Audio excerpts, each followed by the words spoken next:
बना रहे हैं मटर पुलाव और ये वाकई मटर का असली पुलाव है। अज्जा नोट कर लीजिए। चावल 1 किलो, मटर के दाने 2 कप, ऑयल आधा कप, प्याज 1 बड़ी, नमक 2 खाने के चम्मच, कुटी लाल मिर्च 1 चमची, गरम मसाला साबुत 1 चमची, साबुत धनिया 1 चमची, सौंफ 1 चमची, लहसुन अदरक का पेस्ट 1 खाने का चम्मच और हरी मिर्च 4 अदद।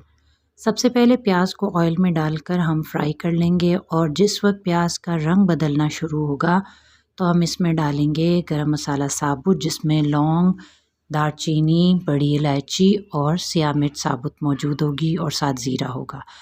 साथ ही सौंफ और साबुत धनिए को हम हावन दस्ते में या किसी भी चीज़ से बारीक कूट लेंगे और वो भी उसी वक्त गरम मसाले के साथ हम देगची में शामिल कर देंगे। आमतौर पर पुलाव में मिर्च नहीं डाली जाती, मगर चूँकि मैं इसे स्पाइसी रखना चाहती हूँ इसलिए मैंने इसमें थोड़ी कुटी हुई लाल मिर्च शामिल कर दी है। और अब इन तीनों को उस वक्त तक फ्राई करेंगे जब तक प्याज गोल्डन ना हो जाए।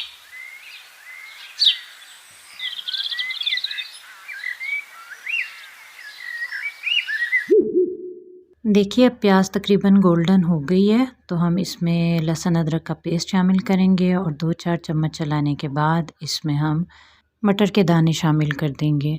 और मटर के दाने यूँ तो इसी तरह भी लोग फ्रीज़ कर लेते हैं, मगर कुछ दिन गुजरने के बाद उनका न सिर्फ जायका बदल जाता है बल्कि गलने भी मुश्किल होते हैं।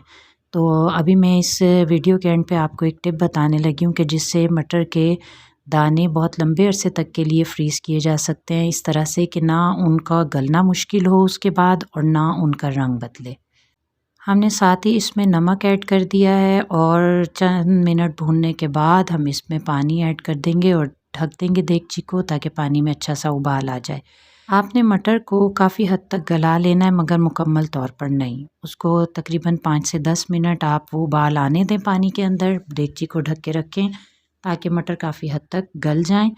और जिस वक्त आपको लगे कि अब बस थोड़ी कसर रह गई है मटरों में तो फिर उसमें चावल डाल दें।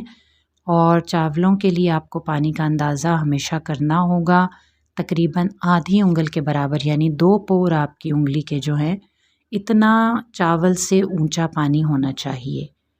और साथ आप इसमें डाल दें साबुत मिर्चें ताकि अच्छी सी खुशबू चावलों में आ जाए और इसको पका लें यहाँ तक कि इसका पानी तकरीबन खुश्क होने लगे और चावल एक कनी जब कसर रह जाए तो हम इसको ढक देंगे और दम दे लेंगे अच्छा सा।